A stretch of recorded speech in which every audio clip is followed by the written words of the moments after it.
And joining the show now is Andrew from the Turf District. We see that legendary James Franklin jersey in the background. You haven't changed it out. What will it take, Andrew? A lot, because that's my guy right there, James Franklin. Yeah, it's like the only game worn jersey that I own, Okay. and yeah, framed it. Looks nice, blends in really well with the rest of the decor. It's wonderful. I do have the Hulk over here. I don't know if you got to see that one, but there Oh, I is see his arm. Yeah, yeah, yeah, yeah. he's got he's wearing the EE gear and all hulked out, which is also Nice. cool. Maybe at some point I'll swap it up, but for now, there's just like it's just my heart can't let it go I yet. love it. I Yeah, appreciate that. We're happy to have you back on the show, but I just want to start off talking about quarterbacks. Obviously, really I know. weird. Yeah. A lot of fans were really excited to see a full season of Tre Ford, but McLeod Bethel Thompson was brought in. And I know this might throw you off, but since Trevor Harris was benched in 2024, it's been a while since Edmonton has had a quarterback with that sort of success and, veteran poise that MBT has. So what do you notice that's different at camp this year than years past? The biggest thing that I noticed with MBT is just there is a different feel of leadership on the field. And it doesn't matter whether it's offense or defense or special teams. Any of the guys that I've talked to, that's been their report back to me is that McLeod makes a difference. He is a true leader. He wants us to succeed. He wants Tre to succeed. He wants to help everybody, raise them up to that Grey Cup caliber. And he does it, he doesn't do it. He's not like a big rah-rah guy, right? He's definitely a guy that is like, okay, this is what I see. What do you see? And how do we make this work? And you see those conversations happening with him and receivers, with him and offensive linemen. You see in between plays, him and Tre coming together saying, oh, I saw this and this is what I would do, whether Tre was throwing or McLeod was throwing. So I think it's really there's a different calmness, but there is this leadership and there's excitement within the team to have that kind of leader. That doesn't mean that they don't believe in Tre. They do. They like Tre, but Tre has never had this kind of experience leadership. And I think that's going to go a long way for him too. Do you still get the sense that Tre is their long-term plan at quarterback, if long-term plans are such a thing in the CFL? Yes, absolutely, I do. And now, I mean, that's not to say that things could go awry during the season. You never know these things, right? And like you said, that long term always needs to be put in quotations when you're talking about the CFL. But I do think that that is the plan, and that this is really an opportunity for him to learn. I mean, the team does need to win. Let's not beat around the bush. That Chris Jones is in a situation where he's like, I've got to win or I'm not going to be here. And so this I think could help on both fronts. You'll get more wins, and you'll get the learning as well that then can be passed on as we go forward. And that's what McLeod talked about when I talked to him was he's so excited. He says Tre has got so much raw talent. He's such a good and speed and things that you can't teach. But once he gets good at the quick read and the footwork and the little things that happen in the pocket, he'll be even that much better. And that's what his hope. That's what McLeod said. That's what my hope is for Tre. So I think that they are still aiming to go towards that. Obviously, when the change came, it was a bit of a shock because yes, we had 9 games with Tre and it was exciting football in comparison to what we've seen in a number of years, but it also wasn't a winning record. So I think this has the opportunity to balance that out. And I feel like Jarius Jackson is controlling the situation between the two of them very well, is what I can see to this point. That's good. We'll stick with the changes. So Jason Shivers, left Saskatchewan. Not that he had a choice. And he's reunited now with Chris Jones to become the assistant head coach, the defensive coordinator, and the linebacker coach. So three teams that got off to rough starts last year were Hamilton, Calgary, and Edmonton. All had head coaches who were wearing multiple hats. So do you think the addition of Shivers will take some of the pressure off Jones and let him focus on some of the other stuff? That is the hope for sure. And in training camp so far, I've probably seen Jones with every phase of the football more than I have in past training camps, which I think goes a long way. I do think that a majority of the GM role really lands with G. Roy Simon. I think he really takes a lot of the the heavy lifting of that, but then has that conversation with Jones, and they come up with the decision at the end. But especially during training camp, you can see Jones is really in with all three phases now, saying, what about this? And you can see he's pulling guys aside no matter what position they're playing and giving them the, okay, I need you to do this and do this way. And you see G Roy on the sidelines on his cell phone, right? Doing the, Yeah. okay, we're going to bring this guy or do this guy. And you see some signings and releases and things like that, which you always see in a training camp. So I think that that will let Jones focus more on the specifics of the on-field stuff in every level, which I think is what he needed. I do think that taking that defensive coordinator position and giving it to somebody else, I think it's also very hard for him because that's his baby. That's how he got to where he is. And so it was going to take somebody like Shivers that he trusts a great deal, even from when he had time here with him last time. So I do think that that's a positive step. Now, I know, especially you guys knowing the Riders the way you did, in the last half of the season, that defense was pretty hit or miss. And so there's always that fear that that happens here. But I don't know if there is a difference in the fact that Chris Jones still has a hand in it. He's not right in the middle of it, but he still has a hand in it. And I think that does make a difference for where that will end up. And the defense in all of the practices that I've seen so far, the defense is winning a lot of the practices so far, in my eyes anyway. I'm not saying that Edmonton is going to win the. Okay, I'm not saying they're going to win the Grey Cup this year, but I'll make That's okay. Neither am I. I'll make a comparison to last year. There was ownership uncertainty in Montreal. Everybody was choosing them to be last. Like, I almost see some similarities with Edmonton right now. They lost almost $4 million in 2023. There's all the talk about private ownership, back-to-back 4 and 14 seasons. I mean, what's the pressure on the Chris Jones regime right now? And, I mean, what kind of record does he need to go into 2025 as the guy leading the Elks organization? Well, you can just call Edmonton a rice pod because it's under a lot of pressure. It's crazy. I think that they feel it. I think the players feel it. They want to have success here.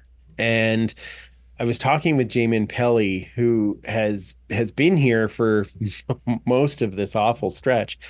And he's like, I just want to win for here. I want to stick around until we can make the win happen. And, we haven't really done the fans right. And so I know the pressure is there.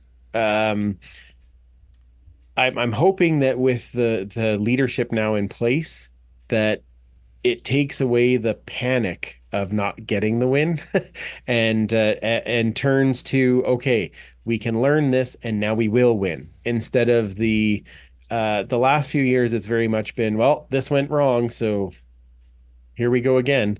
And I'm hoping that that's a little bit less this year as they go forward. I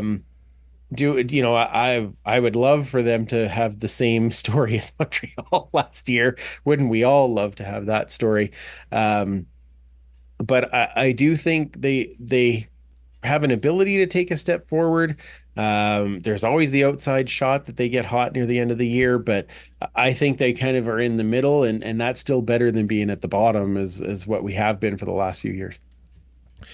Now, let's talk about private ownership. It kind of looks like that's going to be happening by the end of the year. I just have to talk about it. I think it's sad that the community model could and looks like will be coming to an end in Edmonton, but do you see positives to this as well? Oh, I do. I'm the same way. I've always liked the idea that it was a community team. Um, I mean, but let's be honest. What a community team meant that there was a board of people who were just running the team. It's not really that when you have a private owner, it just means that they're going to try and make money at it at the same time instead of trying to kind of break even. So, so there's some exciting possibilities with that. The one thing I will say is with Rick Lawlisher, with the Vanessa, who's the CFO in at the Elks, with Tom leading the charge. I think those guys, people, I should be fair, have a lot of knowledge. And I know with Rick being involved in the BC change of ownership, I think that helps a lot. It goes a long way. And I think they all want the long-term best solution for the Elks. And I think that's the biggest thing is that when you're getting into these things, you're going to have people who are going to come with a lot of ideas and a lot of I can do this and this is what I want to do and tell me more about this so that I know if we can do this and that type of idea. There's going to be a ton of due diligence that has to happen, but I'm fairly confident in that group to find somebody who wants to take this team and loves the team enough to want it to be around and be successful over the long term. So I'm actually kind of excited to see where that ends up. Let's transition back to on the field. I just want to ask you about the D line. You did mention Jamin Pelly. He wants to win for the city, for the fans. But there's big changes on the D-line where Jamin Pelly resides and plugs up the middle of those holes. But Jake Ceresna is in Toronto. AC Leonard may be retiring. So it is a completely new look defensive line. Who are you excited to see getting after quarterbacks in 2024? Well, I will say one thing that I was... it's weird to say that Jamin Pelly is the veteran of the group. That is. He's not really all that been around that long. But there's two names that I am going to give to you to watch on the Elks defensive line. The first one is Robert Kimdichie, and he was in the NFL. He's had that experience. He's one of these guys that is, here's your second chance up in the CFL. And the guy has a get off on the ball that I have not seen in quite a while. He's playing alongside Jamin Pelly. And so they're only going to be able to double one of them. And that's going to mean the other one's going to be coming. And the second name, and probably the one that I think we'll hear even more about, is, of all things, number 41, but not Odell Willis. Not although the mayor. Odell Willis does say that he reminds him of himself, and that is Elliott Brown. I wish I had that confidence. Right? Like, no, Elliott doesn't say that. Odell says that. I wish I had the confidence of Odell to say that somebody reminds me of me. Usually that's an insult, really, but That's fair. If I said, wow, he reminds me of me, it's like, yeah, he's pear-shaped and has no hair. Right. Okay. Exactly.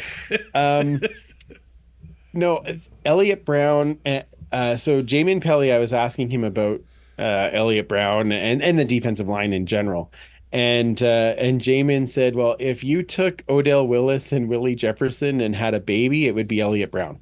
He said the way that he moves his arms, he looks like Willie Jefferson. Wow. And his spin is just like Odell. Like, so that would be the guy I would be keeping an eye on. And he is a super nice guy. We talked to him at Fan Day, very humble. but he's got a motor. So I'd be watching for those two guys on the defensive line. That other spot on the other end it'll probably be rotational. You'll probably see Noah Curtis in there, who is also a Canadian who taken a big step last year. There's a guy named McKnight that you will likely see on the side. Romeo, what a name. Romeo McKnight, right? Yeah. Is it like he's right out of like the 16th century, right? Romeo McKnight? Come on. That's fantastic name. Like, who doesn't dress up like a knight just to be like, yes, my name is Romeo. This is amazing. I have a new shirt planned. I don't know if you know you or do. not. If he makes the team. Yeah, I have a new shirt. No, he's also got a great move. So I'm excited to see what those guys will do. And then if you take the one step back to the linebackers, you've got Niles Morgan that's going to be starting likely at Mac. You've now got Tony Jones that is going to be at Will. And at Sam linebacker, so far there has been this rookie named Leon O'Neill that has really stood out and really has when he blitzes, it's immediate. And so I'm excited to see what he brings to the team as well. And he's been playing with the ones quite a bit. That doesn't mean he's secured it, but from what I've seen, it looks really good. So sometimes bringing some of that youth in makes a big difference. And not that I'm not sad to see Serezna and AC Leonard go, because they did play so many other roles. But I'm not as worried about the defensive line as I was in the middle of the offseason. Now, I'll ask you, I look at the secondary, and to me, it looks like the leader now is Luchez Purifoy, who 100%. has spent a lot of time in a Chris Jones defense, but the rest of the defensive back group maybe got some valuable time last year, but young overall. Yep. Is that a group you're kind of most concerned about on this team, or what is the group that you are concerned most about? Oh, if I had to pick a group that I was most concerned about, it would still be the offensive line. I think that I'm not saying that they're bad, but they had a rough time last year at a number of spots, and nobody changed. Now, there's something to say about having consistency, and I can appreciate that side of it. But it's still a point of contention as far as are they able to give Mac enough time? Are they able to find a way to open those holes for Kevin Brown and Javon Leake, who has been playing kind of a backup running back role? Are they going to be able to do that against some of these other top defensive lines? And because they haven't really changed much, I don't know about that. So that was one that is probably concerning for me. The DBs would probably be the next step of what I'd be worried, but they're guys that have all had great moments last year and are now getting into their second year. Kai Gray coming in as the corner. Nobody throws the ball his way. He's a monster. Bratton is back at half, and he has looked great so far. And he had some great moments last year. Marcus Lewis is back on the other corner because he had a great start to the season and then got injured. And then they've been rotating Marleshon Franklin in at either half or safety, with Purifoy doing the other. And so I think there is Purifoy has really embraced the leadership role this year. I even had Tomas Jack Cardilla from the offensive line shout out Luchez Purifoy as a leader. And you don't usually see that, but he is that leadership in the back. And these guys are taking that next step up. So I think they have a lot of speed. There's a lot of talent. The trick is can they blend together to play in the CFL game where you've got the likes of Kenny Lawler and Kean Chapin Baker that can motor down the field and turn around on you and get that catch. So it's going to be interesting to see how they blend together. Nice. So right off the top of the segment, we were talking about McLeod Bethel Thompson, but let's talk about the three other Argos that you guys kind of pillaged, which, not a bad idea to, take from the Argos, right? So you got Curly Gittens Jr., you got the dynamic Javon Leake, and then you got Boris Bidet. So tell me about what you think those guys are going to bring to the team. Well, the one thing I will say up front is I don't know if you've ever met Boris Beatty, but that guy is enormous. I did not expect that at all. I'm like, holy, man, you're big. Like, wow, you're like a real football player and a kicker. Yeah, it's crazy. Whoa! I always, I say that. I always say his name wrong. I got to stop doing that. Yeah, you called him Bidet. I'm pretty sure he would beat you Yeah. up for that. So, Beatty, Boris Beatty. Boris Beatty. So great kicker. I do think they are going to have him doing more of the place kicking and stick with Jake Julian doing the punts. That's kind of what I have seen in camp so far. I think that Dean Faithful sticks around though, just because we only have the one global in Etivan. I always say his name wrong. But he's mostly going to be on specials. But if he ends up getting hurt, then we're going to need a global of some kind. Although I do think that we might see the new kicker, which I can't remember his name. I just remember it's 72 Blanchard, that we just drafted. He's been putting on a show at camp as well. So I'm curious to see how that goes, but I mean, Boris Beatty is the kicker. Like, there's no doubt about it. He's the place kicker, likely the kickoff guy, and he seems to have brought a good energy to the team. Javon Leake is everything you would expect him to be. He is dynamic on returns. He's been taking a fair amount of rotation at running back. They have put him in a few times as like a halfback, so there's been two running backs. wow. Which is crazy. When you like, who's it going to? Kevin Brown or Javon Leake, or is he passing? Like, you don't know. And it's so that kind of stuff to me is so cool, and I'm excited to see that kind of thing. And Curly Gittens Jr., who we all thought was going to miss some significant time coming over because of the hip surgery, from day one has been lights out. Speed, running like the 40-yard bomb into the corner, catching it over the DBs. The connection with him and McLeod is unbelievable, and you just see it as soon as McLeod sees him. Like, it's in his hands. It's so Curly has been. We knew he was going to be good, but we didn't think that he'd be as good as he is this early, and he looks amazing. So I'm really excited to see him out on the field in green and gold. That's awesome. So keeping going there, let's talk about the potential of the offense with Kevin Brown, Geno Lewis, Swerve, Curly, like we were talking about, Dylan Mitchell. What do you think they can do a little bit differently this year to score some more points to help them win some more games? Well, I think the main thing is that McLeod will be better at getting it in the hands of these guys that you just listed. And that's the biggest thing. And I'm not trying to take anything away from Tre and the fact that he can throw the ball as well. But he is learning that kind of pocket passer part of the CFL. He can roll out and hit a guy 40 yards downfield just fine. And he can roll out and that guy's not open, and he can take off and nobody can touch him.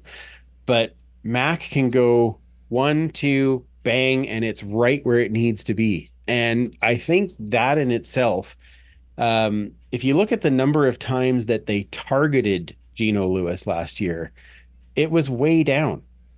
With Mac, that's not going to happen. Like, Geno is going to be getting his 8 or 9 targets a game. Curly's going to be getting 7 or 8 targets a game. Kevin Brown is going to be a big part of the, hand it off early and beat him up. And then at the end of the game, he can take it and take off. And I think if they rotate Leake and Brown, which I feel like they might do, Brown's going to be fresher at the end of the game, and it's going to be bonkers. So I think I don't want to just come in and be like, oh, like, yes, I am an Elks fan. I understand. I think it will be better. I just think that there's going to be a lot less balls hitting the dirt. And we Yeah. saw that at the beginning of last year. We saw it a bit as the at the near the end of the season when you're playing against these really good defenses, and Tre isn't quite used to that speed yet. Um, you know, that's where the learning is going to come from him. McLeod knows how to do that. He knows how to read those guys, and he knows how to figure out where that ball needs to be and whether it needs to come at 100 miles an hour or it needs to sail over at 60 miles an hour. He'll do whatever he needs to do because he's done it often enough. So I'm pretty excited to see and Swerve. I think he after a really good year last year, there's a lot of plays where he can get it at 5 yards and turn it into 30. So that to me is a pretty exciting option. And Dylan Mitchell has been not as active in training camp. I don't know if he's nursing something or something like that. But there's a couple other guys, Malik Flowers, Deontez Alexander has been a receiver as well, and they've stepped in and made some plays that even I'm like, ooh, okay, like that's kind of wild. So get the ball into the playmaker's hands. And I think that's where McLeod brings a big benefit to this offense. That's good to hear. I don't think there's going to be any more interceptions thrown mid quarterback sack either. We saw that. God, I hope not. Ay, ay, ay. Last, I'm going to ask you some positive stuff going on off the field. I think the atmosphere is going to be really interesting this year. The upper deck is closed, but I already got an email as a season ticket holder that used to sit in the upper deck, offering me the chance to sit back in the upper deck in the need that, or the event that those seats would be open with the enough tickets sold, which tells me that maybe they're planning to have some fans in the upper deck with enough tickets sold. The home opener against the Riders on June 8th, and this season celebrating 75 years of football in Edmonton. That kickoff to 75 dinner is already sold out. It's happening June 6th. And I think one of the biggest comments from longtime season ticket holders in Edmonton that we've heard is that the Elks they haven't embraced their history as much as some of those longtime fans would have liked. It seems like they're really doing and making an effort on that this year. And it looks like it's going to be a pretty cool celebration, I would say, in Edmonton.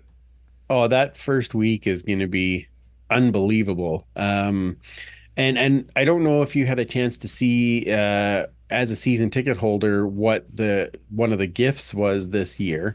But it's this. Oh, you got it already. That's beautiful, man. It's a little like 8x10 poster, but it basically has all the guys that are on the Wall of Honor, except for one, which is Jason Tucker, which might be, hey, maybe that's a hint on what's happening later in the season. The Lions are in town, maybe? Yeah, maybe. But what's a season ticket holder gift? Asking for a Rider fan. Hey, it was a shoestring the one year. Sorry, go ahead. The Elks only started doing they did that last year and this year. And as far as I know, this is the main one. But you want to talk about embracing your history. Like basically every decade to some degree is shown on this particular picture. All guys that were great playing for the team. And it's not like they, blanked out the old name or anything. Like it is knowing that that's where we came from and this is where we are now. And 75 years is a big deal. So on the Thursday night, I'm going to the banquet. There's going to be the most alumni at a banquet that there have been at any of these events. I would stay tuned on the Wednesday of that week if I were you. Watch your socials. On the Friday, I can't remember exactly what's happening on the Friday, but then the Saturday at the game, they're having a massive autograph session. Nice. There's proclamations from the mayor, all these types of things. So I think that they're really embracing this 75, and I'm thinking that will bring a number of people out. As far as opening the upper bowl when they get the chance, I think you may see that on the home opener. You may see that on the return Labor Day game. You may see that at closer to the end of the year if they're actually doing well, right? Then there'll be a demand to open those Yeah. spots up. So I think that's huge, but they're also starting to embrace that game day doesn't have to be just about the game. They're embracing tailgate. They've moved to a new just a location just south of where it was before, but it will bring everybody into a nice space to have their tailgate spot. They're going to open up a deck off of the Jackie Parker room that will then, people will be able to mingle through there, and it's kind of making it more about the entire event of being at the game. So I'm pretty excited to see what they can bring in this year and what they plan to do is all of these things you were talking about earlier with the private ownership and bringing those people through and showing them what they can do or what might be possible. I'm pretty excited to see how that plays out. What's your tailgate spot? 193 and 194 is where Mike and I will be. If you can't find us, we now have car flags that have the turf district on them, so you should be able to see us that Nice. way. At the tailgate, we'll be giving away these fancy pins when it'll focus. There we go. We've got about 200 of those, so those are special to grab a hold of. And the tailgate menu is out on all of our socials, and thanks to Mike for getting that all done. And so now we've got 5 of us that are all part of the football family right in a row, and so you can get food, visit. We'll have the game on, get some Janelle cupcakes, and then Chad will bring some other options that'll fit along with what we've got. So it's going to be a great atmosphere and a really good chance to meet with all the football family and get a little tailgatey before we go into the game. Oh, the new season is here. It's going to be a good time in Edmonton. It's going to be a good time across the country. Andrew of the Turf District on YouTube, on X, wherever you get your podcasts. Andrew, thanks so much for coming on the show to talk green and gold. Thanks for having me on. I always love chatting with you guys. Make sure you subscribe to see more CFL content all season long, including all of our team previews heading into the 2024 season.